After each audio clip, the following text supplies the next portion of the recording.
All right, welcome back, everybody, to the Rusty Tub. Today I've got DocMurder, aka Kyre, aka Eric, the pound for pound #1 heavy hitting witch on the server, driving the children to hide in the mountains and turning newts into little frogs or something. Kyre and I have been friends for a long time. He came on the server. He's always been interested in some of the alternate mods, such as Witchery, Botania, and this is his second experience in modded Minecraft, first major base building operation. He's been participating in some antics we'll get into today, and I just wanted to say, man, it's been a real pleasure, and I've loved all of your designs. You've done some really innovative stuff. So, first question I've got for you is, what was the first day like? Why did you travel to the place that you did? And what were some of the first hilarious moments of your time here on the Rusty Tub server? Well, my first day was kind of terrifying because I think that I logged in and it was nighttime. And I was at the server and I was trying to figure out where stuff was and I couldn't sleep and everybody was doing all these crazy things already. And I think I might have died a couple of times, but no big deal because Did you end up drowning in the lake before you started the game? I don't remember. No, that did not happen. Okay. Thank God. Thank God. That wasn't a thing.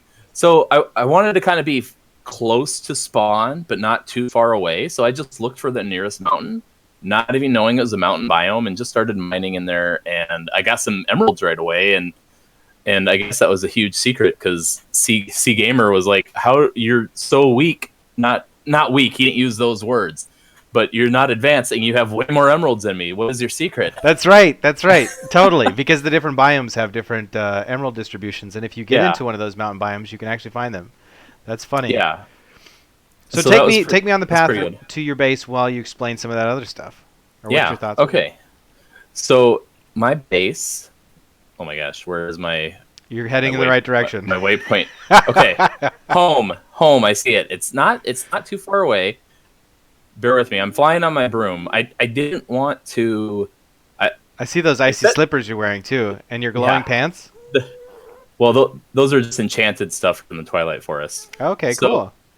So I wanted to build up on this mountain. I know I saw where Locke's base was. I wanted to be in visible range of Durham's base. And initially I thought my #1 goal is to get the broom, which I'm on right now, which is awesome. And it was super fun getting it, super fun experience. Yeah. But my initial thought was that, I see all these people's bases. And I wanted to be up high, and then I wanted to create some kind of like a rail transport system to everything. That's right. I remember bringing like endless amounts of rails to you later on, which I did. So I'm just gonna dismount my broom right now. Yeah. And it'll just sit there. I just hit shift to sit there. But so the first building that I kind of made on here wasn't actually up here. If you come. Yeah. This is a storage room with all of my Twilight Forest stuff. Oh, this looks cool. I like how you have it isolated from everything else, and you've done some quest progress there too. And you've got glass panels and all this cool stuff. Yeah. I finished all the Twilight Forest stuff super quick. It was super fun. It was actually a great diversion from where I was getting frustrated with trying to figure out some of the. How did you get strong enough to do that? Because Twilight Forest for me, I've always had to overpower it. But you were like in there way early, killing fools. I guess I got lucky on my paths, and I kind of just happened to like luck out there, and I had a pretty powerful weapon, this cleaver, so I was able to just kill things, and I brought lots of food with me, and it was funny because I kind of was just exploring in there. I didn't bring my broom in there. I remember the day that you died in the maze, and you were like, "Oh my god, it was like the worst thing ever," and then you triumphed afterwards. Yes, eventually I was able to get back to the maze. I think without help too. That's right. I think you were going to help me out, and then I just ended up getting in there and finding it. So the first thing I built was kind of this big room, and I didn't know anything about how the chunks were laid out because I would have planned things out better because I think a lot of things are on borders of chunks. But that's right. I did make this. I made the smeltery, and then I made a water wheel up on top. I kind of expanded this bigger room. My storage room used to be there. I remember watching you pointing at this battery, I think, with a fuel nozzle filling up your jetpack for like a long period of time. That was great. Where is that? Where's that fuel nozzle? I think I saw it back up in your Oh, storage area. yeah. So before you keep going, man, That's I wanted to say, like, there's some really cool tricks that you put in here. So, say for example, these oreberry bushes. These things get annoying. They're hard, they're hard to grow, but they grow in darkness. And you've used slabs to actually trick the game into thinking that it's a dark spot, but you could still harvest this copper and this aluminum.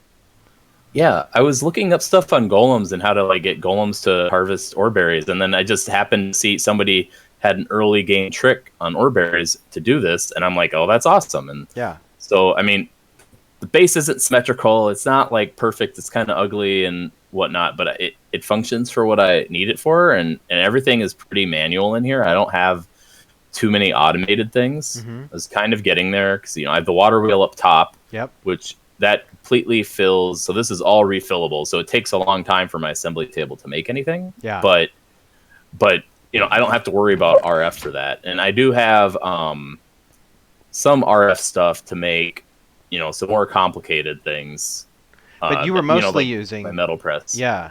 whatnot. Well, okay, so what's cool here is like you've gone through all this progress. I don't know that anybody came here and like laid out what you were supposed to do. I thought it was really cool that you were able to innovate, go through some of the YouTube stuff and just, kind of create your own solutions here. Like these kinesis pipes, that's something that C Gamer, who's much more experienced, didn't pick up onto, or transferring your RF into, I'm sorry, your EU into RF? Or no? Okay. I'm getting confused with something else. You did have a really cool thing, though, with EU, didn't you? Yes, it's down here, and I was trying to get this to eventually be this big system, and it was, again, as kind of a half-baked project, but it works for what it is, and this is unlimited. Like, it will never stop, and it's just a cobblestone generator that it actually pumps out the cobblestone into this recycler, and it's, powered by one of these, a redstone engine, I guess, and then it's making these battery boxes. So like this generator here has unlimited stored EU, and it's just from recycling cobblestone from this cobblestone generator. Very cool. Very cool. And then eventually I was going to try to expand on that to make, because I think with the recyclers you get these little loot box things. Mm-hmm. And that was a way to get the scrap boxes or something. Yep. But I never. This was like a pilot program. Yeah, and that was going to be, because I kind of went back and forth between machines and magic, because I'd usually reach some spot where it was like, all right, this is too much brain power for me to figure out right now, so let's go do something else that's a little more fun. I like how you've also got these storage drawers and the storage controllers. I used this system for a very long time. I think it's a great system for this mod pack. Yeah, and so like I was in the process so I could consolidate everything, because I had all this. My other storage used to be up, further up here. Mm-hmm. That's right. I even had at one point, this block wasn't here. I had a little thing of lava. That was my default trash thing. The trash can. You had a lava trash can. That's great. I did. Yeah. All right. So from here you went.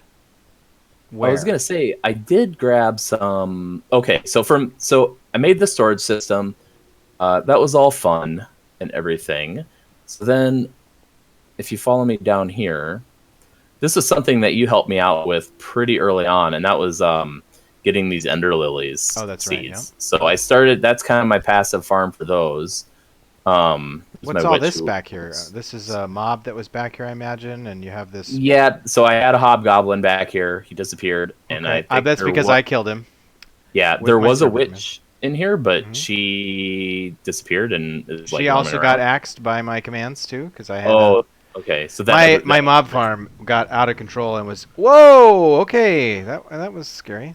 All right. What did you? I fell down I fell down the deep hole into the abyss. This is my I made an elevator, and I didn't know that it had a range of 16, because C Gamer's like, yeah, make an elevator. Great. And it wasn't working, and I was like, oh, okay. I totally forgot about that. That's hilarious. Oh my gosh. Oh, and you got this this deep hive? Wow, dude. That's cool. Where are you down there? Right yeah, now? I'm just seeing what's up. I don't have my jetpack on right now, so I'm kind of terrified. Yeah, no problem. So with that. I almost went down there and fucking murdered myself. All right, so here's some new hobgoblins, I guess. Yeah, so these hobgoblins survived the purge. Are they named? No, I don't think they are, because I don't think they were Maybe they to weren't the chunk point loaded. where they're tamed or something, or that too. It might have been. And then these are some Twilight Forest mobs that I saved. Like there's Babe the Blue Ox and Bell is the. So Rudolph? yeah. Nice. Did I name I named those things too? Cool. And Rudolph and Bucky, good one. 6 months ago. So, And this yeah. is the first big project that I remember you doing was this farm to get ready for all the magic stuff. Yes. Here, I'm gonna put my jetpack back. And on. I will. I promise you that I came by here many times when you were offline and stole flowers from you all the time. Oh yeah. So I had a bunch of these flowers are like fully upgraded. I did, like this farm was. Ice. I researched the. Oh motherfucker! God damn it! I trolling myself. Jesus. I think you could use. I think you could use torches here. Hold on one sec. Well, I have some torches down, so hopefully they'll just melt it. Oh man, that's funny. Maybe not. Oh well, whatever. It's fine, right? The server's gonna blow up, and I can fix that. I don't think they actually need that. Oh, it's melting already. There you go. Okay, cool. Okay, cool. So yeah, so I wanted this sprinkler system to, just like I said, most of my stuff was manual. Mhm. I mean, these are all like a lot of these are 10 10 10. Like these cinder pearls are really nice to get those to 10 10 10. Right. Because you get a ton there, and so it's just some food, and then the early witchery stuff that you needed. Yes, a lot of for those type. Yeah, and then I got some of these rainbow trees because I thought that'd look cool. With from the Twilight Forest. Yeah, so I got some of those to go along with my little garden. Yeah. Area. But yeah, this is going to be kind of my farm, and eventually, what I wanted to have happen. You know what I like? You know what I like about this farm is that you've got the sprinklers here, and they're not like super exploitative. Like this is a really cool build. I think you might have been aware that the agrocraft sprinklers have a multiplicative effect, so you could just stack them on a single block and just super farm it. If you didn't, that's the case. But I like how you design this area. Aesthetically, it's very pleasing, and it's it's not really like a super breaking the whatever. Yeah. Oh, this is a nice view, dude. Yeah, this is a great view. Eventually, I wanted this to be kind of like the entrance to my base, like a big staircase down and kind of terraced farms as you went down, and then a big kind of water tower in the central. Like I was gonna hollow it out, and those were my pipe dreams of what kind of I envisioned that if I played steadily for a couple of years, I probably could have accomplished those things. Along with the now I should go back and grab whatever you need. Let's wait for witchery real quick because I wanted to get into that, but then I realized I have to do a ton of Botania first.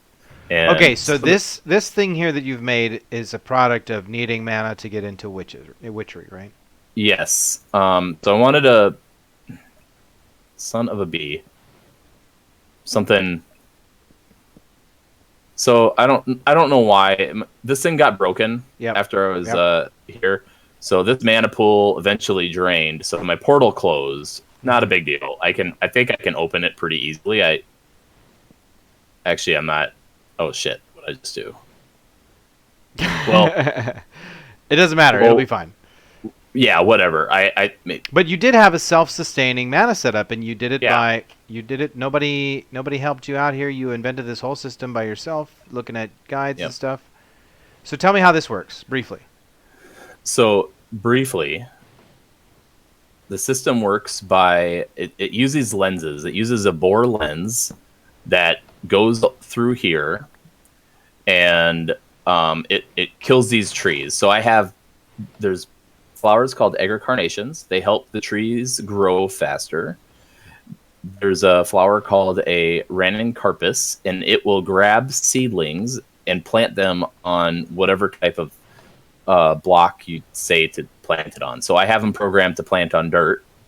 So it'll grab anything that's this one's on grass planted and go on and go on. Oh, so you program the you program the Random Carpus. Yes. It doesn't yes. matter. Okay. So you have to block this off so that these are all dirt, right? Because if it comes grass, it won't work, and then it just gets chaotic because it's going to put it every freaking where you can go. Gotcha. So, and then I have a hopper plant that takes the wood and puts it into this chest, and then the chest goes and drops it down in a hopper and makes charcoal, which feeds these mana generating endo flames. Okay. So it has enough stuff to self-sustain. I think what had to happen. So something happened where I'm losing. I replanted things and I don't have the right mana pools programmed. So yeah. I need. Tell me how this redstone thing works. Redstone. Which redstone? When the furnace is got something. Oh, okay. So that's just a blocker so that it doesn't. This open crate will just drop everything, but it needs the redstone signal so that it won't just drop everything that's out of it. So if I interrupted the redstone, all the coal would just go off, and eventually it would just be too much, and the endo flames couldn't keep up. Mm-hmm. So it's just basically a signal blocker that when this pressure plate gets triggered, yeah, it'll stop the open crate from dropping. Okay. Does the open crate only drop a single item at a time, not a stack? Yeah, it will drop. If I didn't have the redstone thing, it would drop everything. Okay. That because it's like, think of it like it's an open crate. So yeah, but if I have that pressure plate and then this redstone signal, that's what controls that to not. So what happens to your extra everything. saplings, apples, and lumber? So the apples just stay there. Okay. Right. Until they despawn. Till they despawn, or randomly sometimes they'll go on this gourmetless, which you're familiar with that. Like you could feed that food and it'll generate a little bit of mana. I did put one endoflame up here, and that should reach saplings if they're not getting planted. Oh. And that burns them really quickly. That's pretty smart. As far as the wood, that should all be getting sucked up by the hopper thing and putting it into this chest. And if you see the item frame with the wood on there? Yeah. That hopper now, because it's associated with this chest, is only going to grab wood and put it in there. It's not going to grab. Is it the because other of this item frame, or? It's because I put the item frame and wood on there. So I could put another item frame and put apples on there, and it would put all the apples into there. I didn't know that. So the hopper hawk sits next to a chest, and you put an item frame with an item on the chest, and then it sucks up that item into the chest. Yes. Cool. Very cool. Yep. Random glowstone. Got it. No, that was a part of a design, and actually the other glowstone here was gone. That was because bad guys are spawning on top of this thing. Oh, that makes sense. Yep. So that's why that's there, and I don't know what happened, why that was gone. Like when I logged into the server today, I hadn't logged in for months, and like this whole corner was chewed up. Okay. And I had all kinds of weird stuff that was planted on the dirt. Yeah. and missing stuff, so it was a big thing. But yeah, so then this sapling is getting like magic vibes on it periodically, sparkling. Oh, that's because I bet the Egger Carnation is trying to grow it. That's funny. All right, cool. Yeah. You got some Thaumcraft over here, bare minimum stuff. Yes. Moving on from that, there is so anyways, if that's all working, it should be able to keep the portal flame open indefinitely. Like it's plenty of mana generation for that. Yep. Yeah, so then I started getting for my progression. I started getting to some Thaumcraft stuff, and this is just a storage area and kind of a basic, like, just getting started Crucible. Like, I didn't really understand everything. It was just kind of a means to an end. Mm-hmm. And I ended up using some Thaumcraft stuff from Locke and some Blood Magic stuff from him just to kind of speed me along, because I kind of understood the principles. It was just like a nice shortcut so that I didn't save me a few hours. Not just a few hours, many hours. Yeah. Oh, I did the same thing. Yep. So yeah, and then this was open, but I was occasionally getting random blood and stuff. This is the top of my smeltery. So yeah, up here you can see my my water wheel spinning. Your glorious cobblestone monstrosity. Yeah, that was just super ugly, and I never fixed it. I was never a huge fan of that, and I wanted to build some system like Locke had, and then I just thought to myself, was like, I don't really Locke's need... exorbitant system Yeah. of 900 million water wheels. Yeah. Wait a second. Okay, so I was missing the item frame from this thing, and I see it. It's on this. What the hell? Why is it there? Maybe he didn't know what it was for, and he just put it there. Okay, so Durham or whoever messed around here. It was cool. I don't care because I guess I didn't play for a long time, but it was... I think it was a total accident. super- I think he it's was super saying... confusing. Yeah, I think he was like... He just came by to check something out or something, and then, like, everything was Yeah. chaos. Oh, man. Yeah, no problem. Oh, yeah, and so this is my enchanting table. This is kind of cool. And then my Petal Apothecary, my portal to the Twilight Forest is right here. How much time did you spend at this Petal Apothecary? Quite a bit. Yeah. Just trying to get all of my... Whoa, what's this thing? I've never seen this. So this is the poppet shelf, and I got these random poppets when I was doing Witchery, and I really, if Ace Games was watching this, I really wanted to get a poppet and put your name on it and take a screenshot and put it in Discord and make you paranoid.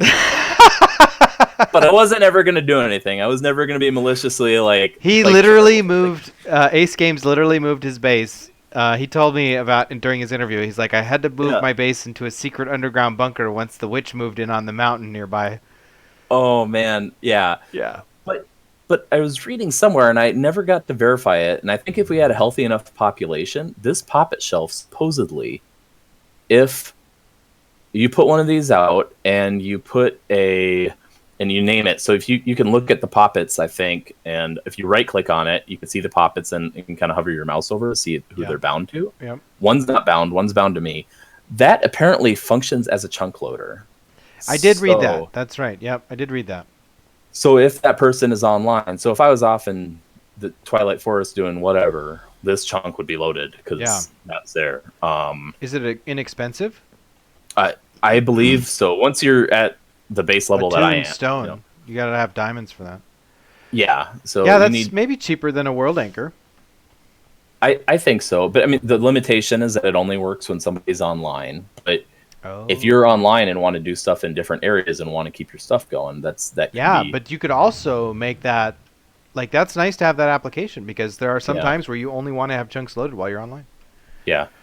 Cool. Or if you want to have it online all the time and just get more bang for your buck, you can put up to like 9 in there. So you could bind one to every person that's playing on the server, and then stuff will happen while you're not there. Interesting. It came over here because I wanted to get my damn broom. Yes. So this broom took me a long time and a lot of gas tears, but it's super awesome. I don't even want to go into all the nuances of doing it. There's a lot of circle magic stuff going on, and I had to get a heart of a demon, and you needed gas tears to like summon the demon. So you actually were one of the most progressed players. You were the most progressed player in Witchery for a very long time. Durham eventually hacked some things together to... I don't know that he ever did get past you. I think he did. He ended up spending a lot of time in the dream world. But for a very, very long time, it was just you. Yeah. So I mean, and that was pretty fun. The journey to the broom was an awesome one. So I built this this is a perfect circle up here, and it was going to be a mountain. Oh my God, stop for 1 second. I just freaked out because I thought my cat was like making strange noises. You have owls here somewhere. Yes. God, they creep me out so much. The owl, where is my owl? Over here somewhere if my headphones are saying. He's right here. He's by the altar. Hadwig. You son of a biscuit. Sitting true. Oh no, you dropped your sword. Did I? Behind you. Thank you. I don't know how I dropped it. I just right-clicked. So, what the hell? Oh, you can give them stuff. So I just gave him a piece of dirt he's holding on to. A piece of dry dirt that was in my damn freaking clogging up my hopper system with my phone when I came on here. I was like, what the hell is dry dirt? I've never seen this before. That's funny. Yeah. So I just had to resummon him. You know, you need this big summoning circle. So if we kill him, let me... No, don't kill him. You'll take damage. I think you take damage if your familiar dies. Yeah, that's okay. I can survive a little damage. I think it's like something else. I think it's like permanent health loss or something. No, I don't think it's that crazy. Now you're making me paranoid. Okay, I don't want to do it. Well, So this door has a special. This is a special door, right? yes. I don't know if you have your keyring on you, but can you get in? I do. Okay. If you don't have the keyring, you can't get in. I have it in my bag forever. You gave it to me. I keep it forever. Yes. Yeah. Yeah, cool, man. So this is my storage area that I have all my witchery items and whatnot, and I have books. I actually was trying to remember the summoning trick. Oh yeah. What you need to use. So I grabbed my circle magic book up there to grab them, so I could get my owl back because I really wanted to show the owl. Now the owl is one of the 3 familiars you can get. The other is, I believe, you can get a cat familiar and a toad familiar. Why would you want a toad familiar? They all do different things. I think the cat familiar allows you. They all allow you to brew different magic potions. Yeah, like, that's if right. If I have the owl familiar, I can brew a potion that summons a bunch of owls to like attack somebody for like 5 seconds. Like I could throw it at them and then like they get ambushed by owls.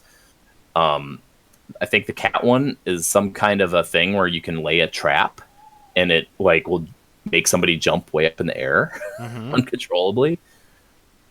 So to do that, you need to do some mutation stuff, and so that's why you have these graspers here from Witchery. So I had to get 4 bats and put them in the grasper, and then a wolf, and then like do some freaking spell, and it turned that into 4 different owls, which immediately fly away. So you have to chase them down to lasso them. Yeah. And then you need the heart of the demon to bind it as your familiar. So then I had to kill more demons. And meanwhile, the demons are terrifying because he shoots fireballs and he burns my damn forest down. Oh my god. Yeah. That's why you got all these different kinds of leaves over here. Yeah, exactly. Old trees. That's funny. Yep. And then you need a certain amount of ultra power to do all that. Yes. So, and you also need ultra power for your kettle. I used your I used your kettle a lot because I couldn't generate enough power. Yeah. And this is a cool trick that I learned from your base.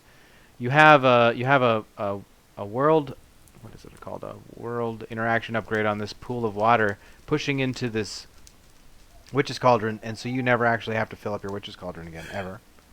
Yeah, and that was just a convenience thing. It's like not that hard to do, but at least then that's not something I have to worry about too much. I was punching buckets off of item frames and going and fill them up. It was kind of annoying. That's really cool. I like your creativity out here. Yeah. So this was the like pentultimate Kyre upgrade, right? Was this witchery feat? I think once you finish your broom, you did something special over at Lockspace, didn't you? I did. Let's see if we can recreate that moment. One day, I was just cruising by over to Locke's place to do something, and I see this writing on the minimap.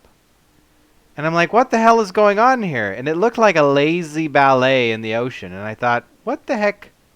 What happened? And then I see you signed your name. Actually, you literally signed your name, Kyre. And you were doing this checkerboard jumping pattern. And then you logged out, almost never to be seen again. I think you picked up Sea of Thieves at that point, right? Maybe. Well, I get the broom. And then I get the owl, which the owl lets you kind of turn on a dime with the broom and increases your speed and just control of it. Because the broom is kind of sucky when you first get it. All right. Until you get that owl. That owl really helps you control it. You can like start and stop on a dime way easier than getting the But it's the like ultimate drifting wings or whatever. Yeah. So, and another thing to get is there's a couple of different pieces of witch's clothing. And one of them is the icy slippers, which you need icy needles, which I think aren't too bad because that's just a basic witchery thing, but you also need a frozen heart. So you need to get a heart of a creeper to craft that icy needle to make the frozen heart. And you have to use a tiny weak sword to do it and all that stuff. Yep. And so I got lucky and I got a couple of creeper's hearts and then I made that and it gets the icy slippers. And I didn't know if it would work, if I'd actually have to be like running on the ground, but this was all done with the broom. And yeah. I was trying to, for a while there, I was trying to figure out exactly how you would get such nice swooping curves on it. But then So are you catching this? Yeah. So good. It's so fun. It's, Locke was like, we were doing something over here too. And he's like, what the hell are you doing? And then I didn't kind of like, I was just having fun. And I didn't really realize, oh, this is right next to his base and it's going to look freaking terrible. I think it looks great. Great. And then I was hoping that stuff would melt, but apparently it doesn't like to melt. You have to bring a light source around. Put down glowstone. You could do it, but it would be a while. I can't actually. Your character isn't actually loaded. I'm just seeing you creating ice in the water. Oh man, that's amazing. Well, either way, it looks great. I'm glad you're not drawing phallic symbols. Ah! Okay, so. Okay, I'm going up. I'm not. No, you're fine. You're fine. So, what was the most? Let's see. Where are we at here? About 30 minutes in. What was the most interesting interaction in the first 2 weeks that you thought? Whether that was a PvE experience, or was it the Twilight Forest, or was it seeing other people's projects, or what was your favorite thing about the Rusty Tub? Well, I don't think I got it. I mean, I like the Twilight Forest, but I didn't get into that in the first couple weeks. I think my favorite thing was just kind of everybody's enthusiasm right away. That was really nice to get on, and then people were doing different things, and then I didn't feel intimidated or like I wanted to do some more of the machines because I didn't really do that the first time. I tried to go super magic focused, and there wasn't this progression quest system. So I really appreciated that about this mod pack. Mm-hmm. But yeah, that was fun. It was fun interacting with Ace Games and like you stoking the fire that I'm like this evil witch that's gonna freaking curse him and everything. Oh my gosh, when Locke got onto the blood magic stuff, I was like, oh, now we have a blood lord on the server, and he's like, oh, Yeah. Meanwhile, his friend is freaking putting curse earth under his base. Yeah. Oh, and we're just over here just teasing him. Yeah, that poor guy. But I always like the aesthetic. I like the aesthetic that you brought back from a previous incarnation of this mod pack, which was an expert mode. From my perspective as an admin, I loved that you were enthusiastic too, and that you dove right in. It was a totally different experience this time around, even though the difficulty was ramped way up. It was just great. Yeah. It was great to see your innovations. It was a real pleasure. I know that you had a problem with zombies at the beginning of the game because of this black area here. That, you know what? Actually wasn't an issue. You warned me a lot about that. Mm-hmm. And I kind of built that there. I also forgot about this, is that I wanted the slime island. That's right. To be near me yeah. for that. And I think the first time I was pretty weak. I didn't really even have like a good smelted sword, and that freaking slime king came down on me and just slaughtered me over and over again. And then I finally killed him, and I didn't realize that right away in the game, as I was having so much problem with getting wood and farming it because it was just tedious. Yeah. I got the Slime King lumber axe. That's right. You had the most OP upgrade anybody could ever have had. And I remember that day, too, now that you mention it, because you had, you were getting murdered by this damn thing. We were all playing so much. We were all in the server all the time. Yeah. You're getting murdered by that. And I was like, well, do you want me to come by and fix it? And you were like, no, I'll do it. And then you dropped the lumbering axe, and you didn't actually realize, like you're saying, you didn't realize how big of an upgrade that was until I came by one day. And I was like, how the hell did you get that? Because the tinker table that you need for that is it's kind of a mid-game thing. You have to do a lot of stuff to get it. Oh yeah, like if I would have known I had that, that would have sped me along a lot, because it was a good 7 or 8 days before I realized, oh, that's a lumber axe. I can do that stuff. So I did bring some stuff up here. I didn't realize that there's like slime. There's a slime flower. Yes, Botania. I see it right here. It's called Nar Slimus. I was going to say you tried to harvest the slime island, but it doesn't work. You need to have it actually be a slime chunk, and I don't think slime islands count as slime chunks. Okay, something strange. I gotcha. Yeah. I read about it, and either there's a way you can convert things to slime chunks, and there's but otherwise you just kind of have to find it and then identify it. Yeah, and just to tail on that one, Derm tried to have some really fun stuff with non-conventional stuff with Botania with he tried to use flux to feed mana, and you know, the tangential kind of novel methods of generating mana, they're just not effective enough to make it worthwhile, and so you end up with a few you know, primary methods that everybody's accustomed to, which is kind of a shame. I think that's one of my big criticisms about Botania, which is otherwise a really excellent mod. All right, so and no, that's compounded by that. And so this is my little blood altar. Eventually, that was going to be a full one, but I just started using locks because because it was so tough. Yeah.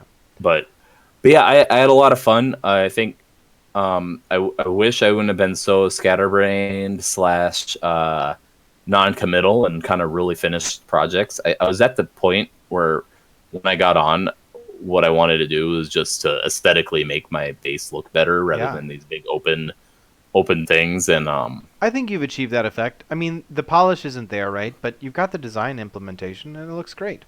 Yeah, I'm relatively happy with where I am compared to the last time we played. Like, I had that really awesome tower going, and then I wanted to make it this big kind of tree tower with all this Botania stuff like feeding off into different directions, and I didn't know how to achieve that, but I think I could do that next time.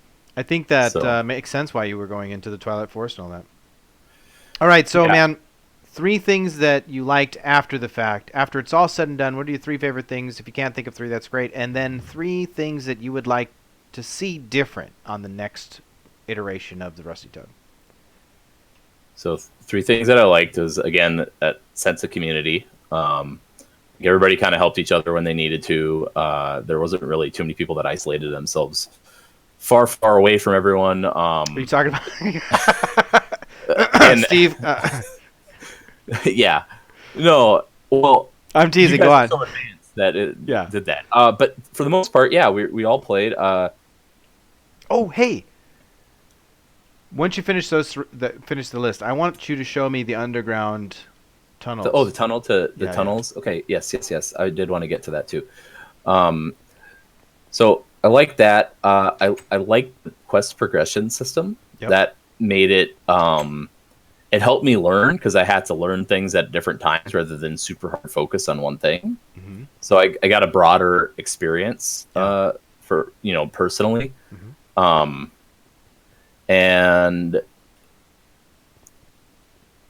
if you can't come up with 3, that's fine. Yeah, I can't. That's going to be dead air while I think of another 3. No problem. If I think of anything that I would like to see different would be I would like to, everybody has their own base, but I'd like to see one kind of big community type project, and I don't know what that would be.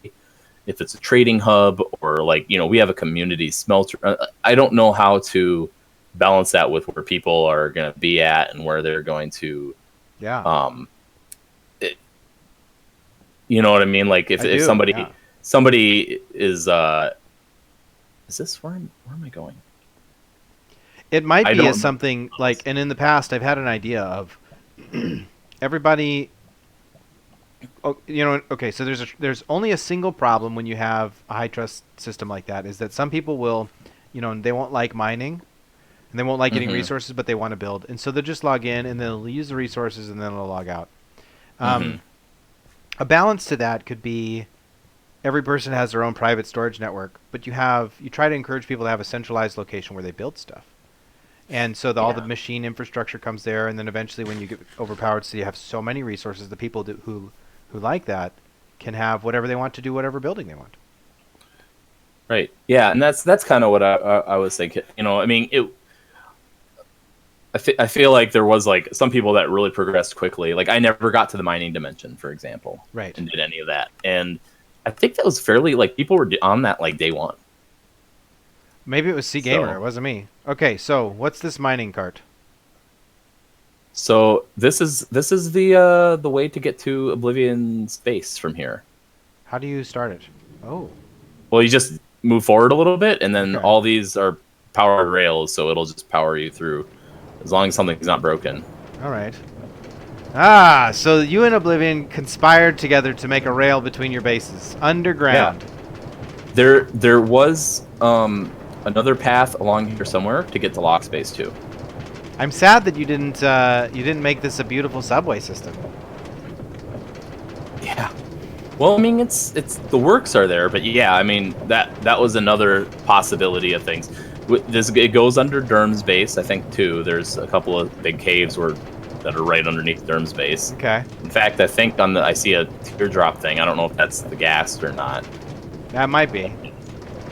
So that might be where Derm's I see. base is. I see Derm's mining tunnel network on my map, so perhaps that's what it is.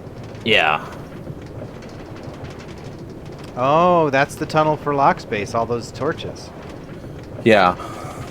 That's funny. The Locke actually dug underneath the ocean to manage to meet up with you guys. Yeah. Oh man. So I just hit a random mining cart that was on here. That must have just been left here, and so it's kind of slowed me down a little bit. So I wonder if you're gonna. No! Oh no!